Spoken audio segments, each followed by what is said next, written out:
True. 3, 2. The New York Times, a former newspaper, ran a story this week celebrating the birthday of Karl Marx. The story was entitled, "Happy Birthday, Karl Marx. You were right."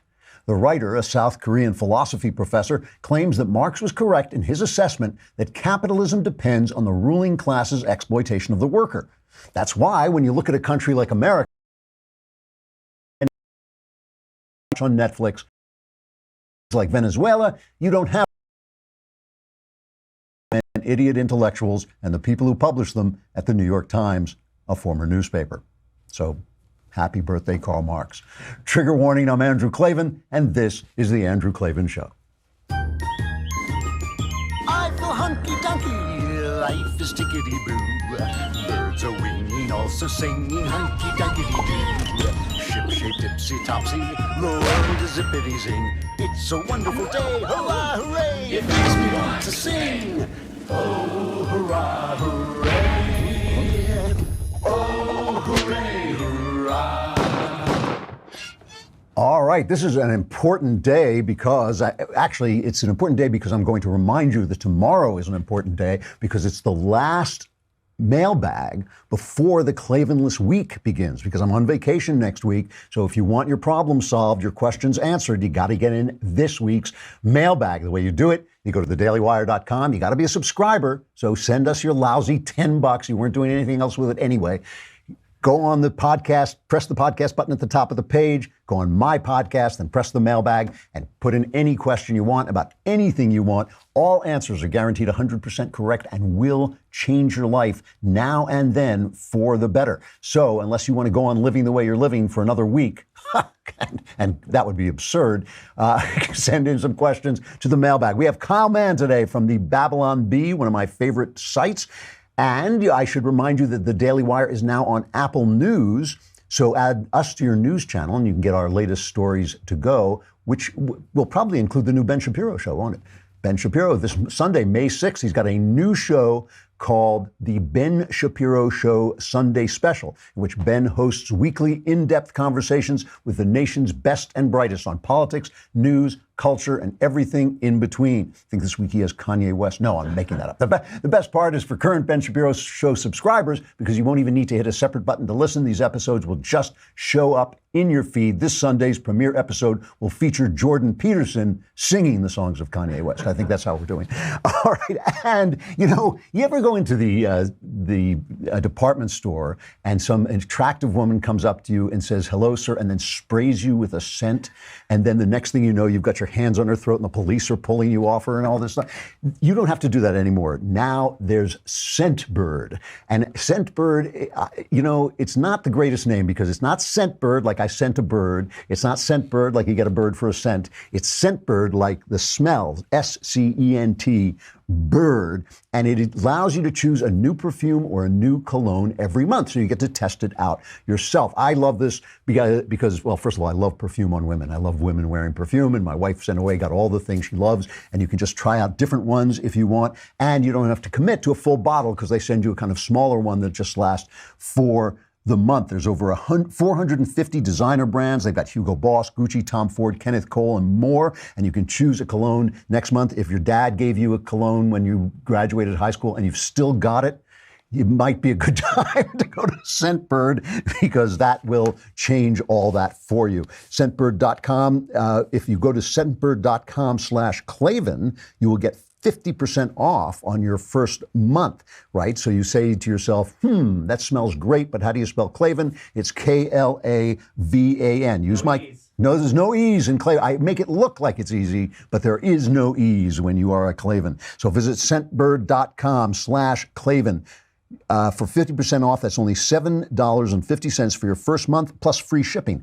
SCENT bird.com/Klavan. Use my code Klavan for 50% off your first month, and so they'll know I sent you. This way you can date a cologne before you have to commit to it forever, or perfume. They also have perfumes, which like I said, I just love perfume. I like anything women do, basically. As long as they're not screaming at me, if they're, when they make themselves look nice, I love all that stuff. All right.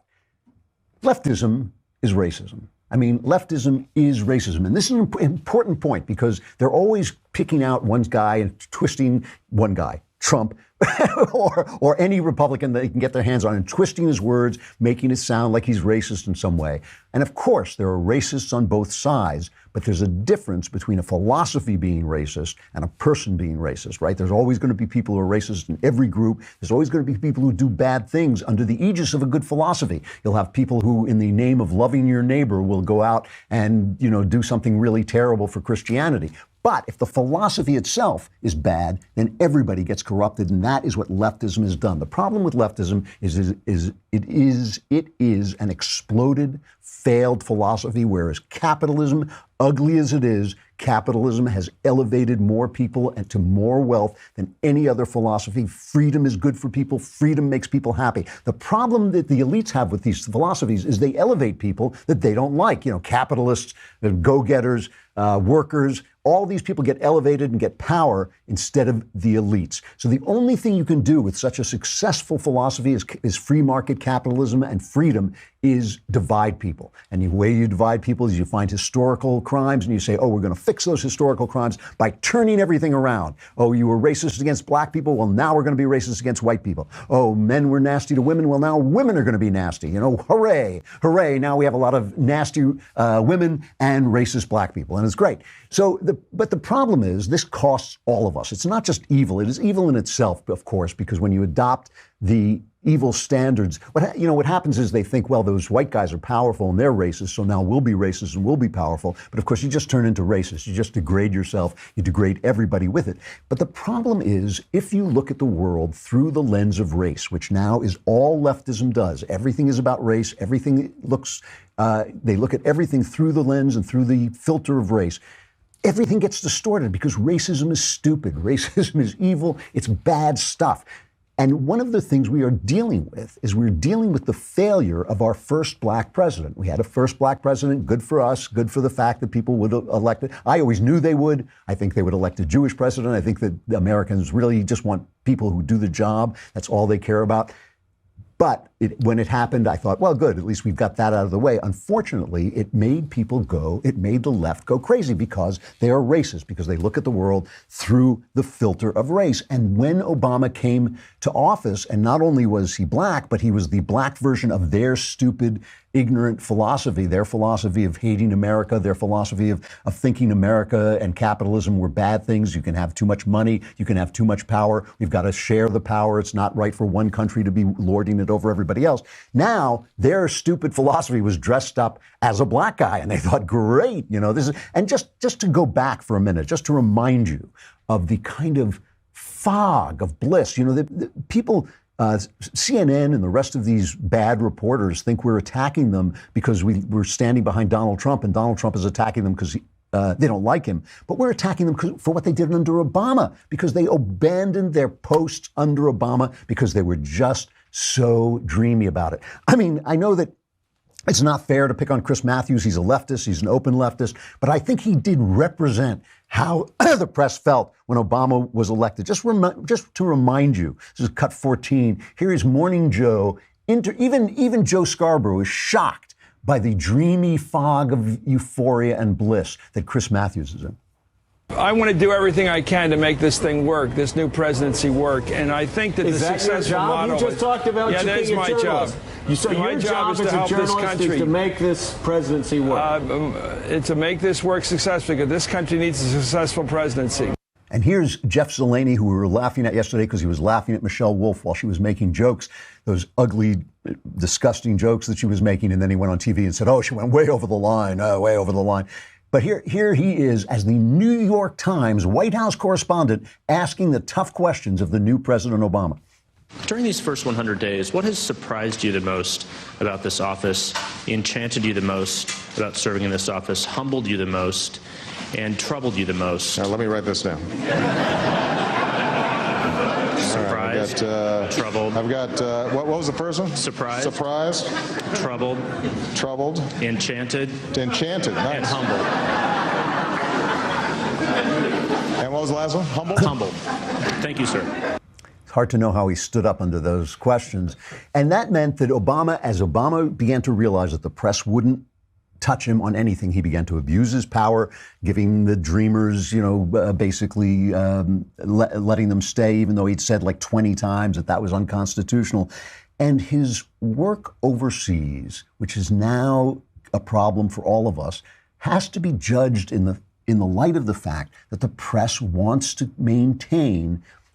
The press is now in that position that people who do wrong get into. If you've done something wrong, whether it's have an abortion or, be unkind to a friend, you then have to say to yourself, okay, I did something wrong and now I'm going to change. Now I'm going to be a different guy and I'm sorry and I feel bad, but now I'm going to move on. Or you just keep rationalizing it and you keep going down that road. And that essentially is what the press is doing. They are rationalizing their mistake in elevating Obama to, as Barbara Walters said, well, play what Barbara Walters said. We thought that he was going to be, I shouldn't say this at Christmas time, but the next Messiah. And the whole Obamacare, or whatever you want to call that, Affordable Health Act, it just hasn't worked for him. And he's stumbled around on it. And people feel very disappointed because they expected more. It's very difficult when the expectations for you are very high. You're almost better off when they're low and then they rise and rise. His were very high and they've dropped. So now they have to protect, because they believe he was the second coming of the Messiah, as she says, they have to protect that vision. They have to protect the fact that they abandoned their posts, they abandoned their duties, they abandoned their honor, they abandoned journalism for 8 long years while Obama failed and led this country down a garden path. Or they've got to defend his legacy no matter what. And that's what we're dealing with this Iran deal. Now, I know what you're saying. You're saying, why didn't we just hire a president with ZipRecruiter.com? Listen, we could have hired a president with a dartboard, but we want to hire with ZipRecruiter.com. Listen, you saw my interview with Knowles, right? You must have said, why don't the people at the Daily Wire use ZipRecruiter.com? Because with ZipRecruiter, it is a way to get the best people to come to you. ZipRecruiter learns what you're looking for, identifies people with the right experience, and then invites them to apply to your job. You press a button and you post on ZipRecruiter, and they invite them to apply for your job. 80% of employers who post a job on ZipRecruiter get a quality candidate through the site in just one day. And ZipRecruiter doesn't stop there. They even spotlight the strongest applications you receive so you never miss a great match. The right candidates are out there. ZipRecruiter is how you find them. You don't want your office to look like our office, right? I mean, look at us. This is embarrassing. So you want to use ZipRecruiter's. Businesses of all sizes trust ZipRecruiter for their hiring needs. Right now, my listeners can try ZipRecruiter for free. That's right. That's free. That's pretty inexpensive. Just go to ZipRecruiter.com/dailywire. ZipRecruiter.com/dailywire. ZipRecruiter.com/dailywire. And you won't have the chaos and incompetence and insanity that you get at the Daily Wire, because ZipRecruiter is the smartest way to hire, which is kind of a little poem, right? Don't be like the Daily Wire. ZipRecruiter is the smartest way to hire. Yesterday, Obama's foreign policy, which was based on the idea that America shouldn't be a leader, that we should get out of the Middle East, that the Middle East really was an anti-Israeli policy as well, was a total disaster. He mishandled Iraq when he pulled out of Iraq too soon, let ISIS spread, didn't do anything about ISIS, didn't do anything about the Syrian civil war, and then said in Syria, oh, it's okay because the Russians are taking care of it and the Russians have negotiated to get rid of all the chemical weapons. Not so much. The chemical weapons are still there. Remember, that was the red line. Then he made this deal with Iran. And this thing, the Israelis have been complaining about this forever. But I want you to remember the Iran deal. Benjamin Netanyahu came out yesterday with this big production number because Trump has set May 12th as the deadline on whether he's going to pull out of the Iran deal, which he has criticized a lot. And the Europeans are trying to get him to stay. And Netanyahu has hated this thing from the beginning. And Netanyahu comes out and he gives this incredible presentation. Now, before I just show you some of this, I want you to remember that the deal was based on the idea that they had not been developing nuclear weapons. They were supposed to come clean about their program before the deal was in place. It was a prerequisite for making the deal. So all this talk that you're hearing is that Netanyahu's presentation didn't change anything is not true. This was the assumption was, not the assumption, the requirement was, the prerequisite was that Iran was going to be honest. So here is Netanyahu playing all the Iranians talking about the fact that they never had a nuclear program in the first place. You may well know that Iran's leaders repeatedly deny ever pursuing nuclear weapons. You can listen to Iran's Supreme Leader, Ali Khamenei. I stress that the Islamic Republic has never been after nuclear weapons. You can listen to Iran's President, Hassan Rouhani. Nuclear weapons and other weapons of mass destruction have no place in Iran's security and defense doctrine and contradict our fundamental religious and ethical convictions. This is repeated by Iran's Foreign Minister, Javad Zarif. We didn't have any program to develop nuclear weapons. Anyway, we consider nuclear weapons both irrational as well as immoral. Well, tonight I'm here to tell you one thing. Iran lied.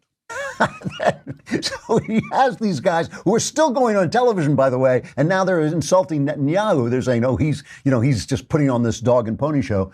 But here's how they got this dog and pony show. Crazy Jews. When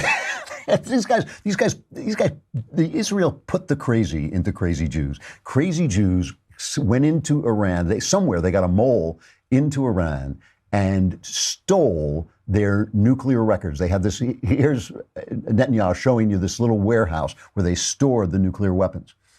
Now, from the outside, this was an innocent-looking compound. It looks like a dilapidated warehouse. But from the inside, it contained Iran's secret atomic archives locked in massive files. Actually, they're a little bigger than this, okay? A few weeks ago, in a great intelligence achievement, Israel obtained 0.5 ton of the material inside these vaults. And here's what we got. 55,000 pages. Another 55,000 files on 183 CDs. Great stuff. I mean, he's just doing this to poke the Iranians in the nose, man. He's just saying to them, because meanwhile, Israel is like bombing Syria. Nobody will admit that it's them, but they're obviously fighting all these guys. And by the way, a lot of the other players in the Middle East, the Saudis, they don't want Iran taking over the place either. So they're kind of standing back. So they go in and they steal this stuff. We don't know how they got it. They obviously had a mole in the operation. An amazing intelligence achievement. The U.S. has looked at all these records, says they're real.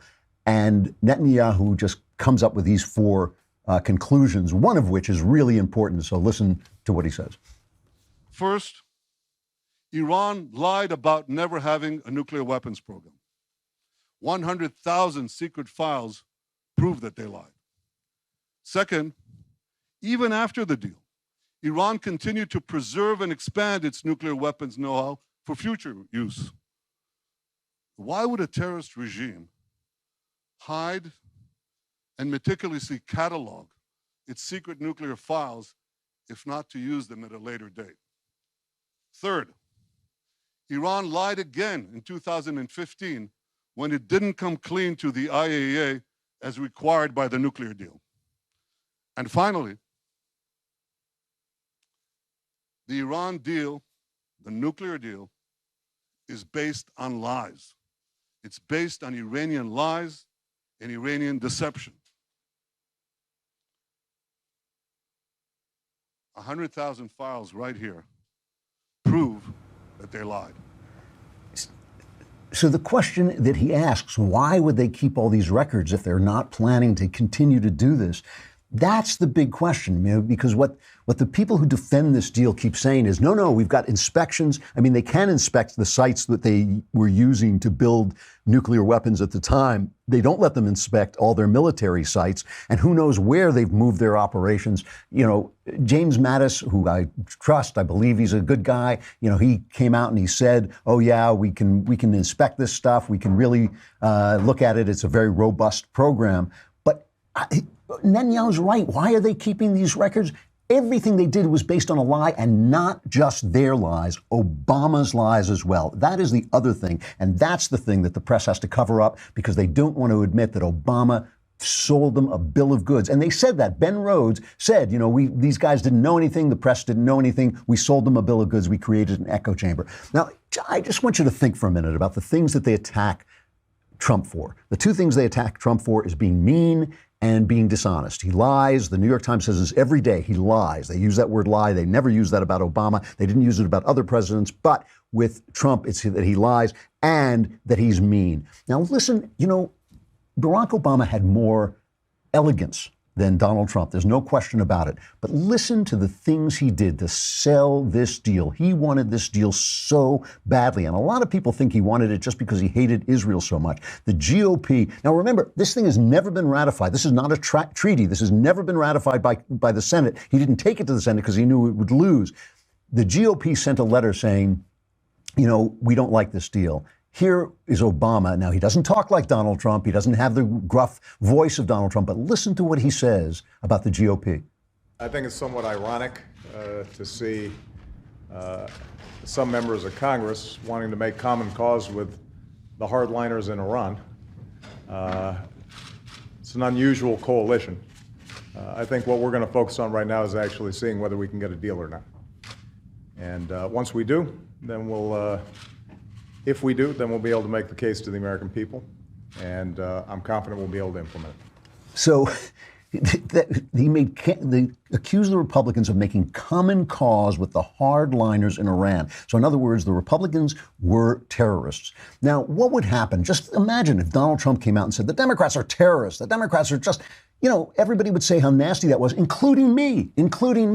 But Barack Obama, used a stiletto instead of a sledgehammer, and he slipped in the knife, and nobody says anything. Now, the press didn't go after him at all for this. Then when Jewish groups started opposing this, he went around making speeches, and he went on Jon Stewart's show, The Daily Show, and he said, well, we've got to do this instead in spite of the lobbyists. He said this when Chuck Schumer, obviously, who is Jewish, came out and opposed the deal. He said, we got to go around the lobbyists. Well, which lobbyists? Who was he talking about? He was talking about the Jews. The Jewish lobby is one of the phrases that anti-Semites use to whenever Israel stands up for its own, or whenever Jews take on an issue that they think is important to them. So suddenly the lobbyists were the bad. That was the key phrase. It was what the left calls a dog whistle. He was anti-Semitic. He was the stuff he said about the Republicans was absolutely absurd, and then he lied. Part of this deal was to release 14 people who were being held, 14 Iranians who were being held. And he went on TV and he said, we're releasing 14 civilians. He said, we are releasing 14 civilians. These 14 civilians, one of them was a top Hezbollah operative who had not only been indicted in U.S. courts for planning to kill U.S. government employees, but whom agents believed reported to Putin as a key supplier of weapons to Syria and Iraq. I'm reading this out of the Federalist. Another was serving an 8-year sentence for conspiring to supply Iran with satellite technology and hardware. Another was charged with illegally conspiring to procure thousands of parts with nuclear applications. So these weren't civilians. He lied about that. And then did he lie about the money, right? Because remember, the Iranians released some hostages, including the guy from the Washington Post, a reporter named Jason Rezaian. And Obama said, and they delivered, remember those platters of money, and it was all kind of cash from different places. And then Obama said this. We do not pay ransom for hostages. We've got a number of Americans being held all around the world. And I meet with their families, and it is heartbreaking. And we have stood up an entire section of interagency experts who devote all their time to working with these families to get these Americans out. But those families know that we have a policy that we don't pay ransom. And the notion that we would somehow start now in this high-profile way and announce it to the world, even as we're looking into the faces of other hostage families whose loved ones are being held hostage, and say to them that we don't pay ransom, defies logic. Their argument was that we owed the Iranians money because we had frozen some of their assets during the hostage crisis. And The Hague had said, you owe them this money. And we just happened to pay it back at the same time as these people were released. It just happened. But they did say that the release of the people, the State Department said the release of the people was contingent on the delivery of this money. That's a ransom. That is a ransom. When you pay money to somebody, when a release of hostages is contingent on a payment, that's a ransom. So whatever, and Obama's emotionalist appeal there was just dishonest. The whole thing was dishonest. And we didn't get anything. Iran was already a signatory of the non-proliferation agreement. They weren't supposed to be doing what they were doing in the first place. So we didn't get anything. And what we did do is we took the sanctions off. We'll never get those sanctions back on them again. We'll never get the Europeans in line to put those sanctions back on them again. And it was a disaster. So you can say, well, don't pull out of the deal because it's going to be even worse. But that's like saying, you gave in to the mafia, but if you pull out of the mafia is going to come and burn your restaurant. It's not really, doesn't make it a good deal. And I just want to show you, I have to show you the press protecting Obama's legacy in this crappy deal that he sold us through lies. He sold it through lies and Iran sold it through lies. You got to see this. Chris Cuomo has Netanyahu. Netanyahu now makes the rounds after his big dog and pony show. He makes the rounds of the news shows. Chris Cuomo goes for the moral equivalence of Iran having weapons, secret nuclear plan, and Israel, a free country, whether they have weapons or not. Listen to this interview. An open question, and it has very lethal implications. That's something that we'll have to see how it develops. The idea of disclosure. Iran won't tell the truth. We had to go in there, is Israel's position, and steal this information so we can know the truth. Disclosure as an issue should work every way. The United States should say what it has. You know where I'm going with this. A yes-no question for you. Does Israel have nuclear capabilities and nuclear weapons? Yes or no? We've always said that we won't be the first to introduce it, so we haven't introduced it. But that's not an answer to the question. Do you have them or do you not? Of any country. It's as good an answer as you're going to get. But I'll tell you one thing, Chris, and I think it's important. Iran signed NPT. Iran signed all sorts of commitments. Iran said that they don't have this nuclear weapons program. And Iran calls daily for the annihilation of my country. Absolutely. We don't do that. We understand that there is an existential threat from Iran and others. We understand that Iran is known for lying on this issue. That's one of the big motivating factors for the deal in 2015, as it was explained to us. But what I'm saying is, if disclosure matters so much, what message does it send when you won't confirm something that is widely believed by the entire international community? I can handle things. I'm smart. Not like everybody says. Like dumb, I'm smart, and I want respect. Chris Cuomo, I'm sorry, but you watch Cuomo and it's like he's making a moral equivalence between Israel, our ally, a free state who threatens nobody, and Iran, who has continually called for Israel to be wiped off the map. And there's somehow because he calls for Iran to put forward their nuclear plans, Israel should put forward, and Chuck Todd did exactly the same thing. He was interviewing Senator, who did he have? Roy Blunt, I think it was. And he says, well, we can deal with, North Korea. Why are we being so nice to North Korea? I mean, it's insane. Listen to this. Sometimes it's weird how we're treating Kim Jong-un versus how we treat the Iranians. Kim Jong-un essentially murdered an American citizen in Otto Warmbier. It's very possible. The way he was treated over there, he was essentially murdered. Plus probably his own brother and his uncle. Has murdered other people. He has starved his own people. The Iranians don't starve their own people.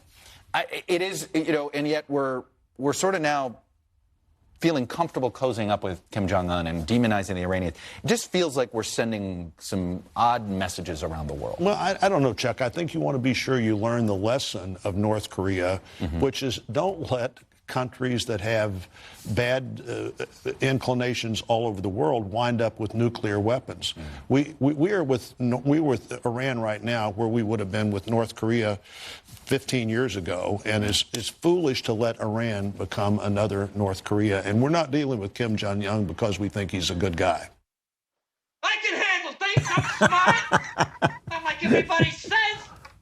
Like dumb, I'm smart, and I want respect. They're all Fredo. Their entire news, our entire journalistic, the entire American journalistic community, they're all Fredo. Fredo runs from one station to another, dressing up as different newsmen. They are just protecting Obama's legacy. Why? Because leftism is racism, because they elevated Obama above what he was and above what he could do, above his record before he took office and his record after he took office, and now they're trying to protect themselves from the absolutely true charge that they blew their profession for 8 years and now have lost the respect of the people. And, you know, this thing is a dangerous deal. This thing with Iran is a dangerous deal, and to protect it in order to protect the press's reputation is absurd. All right. We've got Kyle Mann of the Babylon Bee coming up, but you got to come on over to thedailywire.com because we have to say goodbye to Facebook and YouTube. Come to thedailywire.com, subscribe, ask your questions on the last mailbag before the Klavanless week begins.